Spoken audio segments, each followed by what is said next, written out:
ताज्या बातम्यांसाठी महानकरेला सबस्क्राइब करा आणि बेल आयकॉनला क्लिक करा। मुलगीने आईचाच केला धारदार शस्त्राने खून।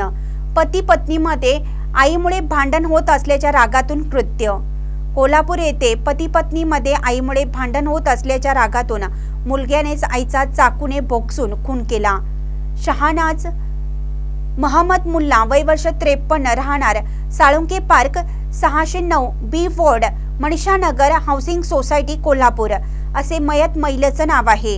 रेश्मा जावेद मुजावर वय वर्ष 34 यांनी राजारामपुरी पोलीस ठाण्यात वर्दी दिली आहे। घटनास्थळावरून मिळालेली अधिक माहिती अशी की संशयित आरोपी सादिक राज महम्मद मुजावर वय वर्ष 37 हा चालक असून फिर्यादी रेश्मा जावेद मुजावर हे दोघे भाऊ बहीण आहेत।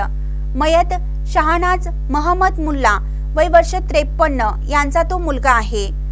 30/4/2024 रोजी रात्री 8:30 वाजता आई व बहीण या दोघी घरी असताना सादिक मुजावर मोबाईलवर मोठमोठ्याने बोलत घरी आला।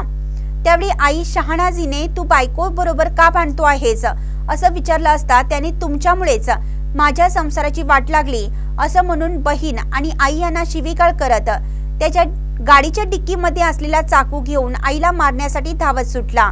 त्यावेळी आई घाबरून घरातून बाहेर पळत आली तेव्हा बहिणीने भाऊ सादिक यास आईला मारू नकोस म्हणून अडवत असताना त्याने तिला मारहाण करून शिवीगाळ केली व आईला तुला आता जिवंत ठेवत नाही, तुझ्यामुळे माझ्यात व बायकोमध्ये सारखे भांडण होतं असं म्हणत आईने आईच्या छातीमध्ये चाकूने भोगसून खून केला।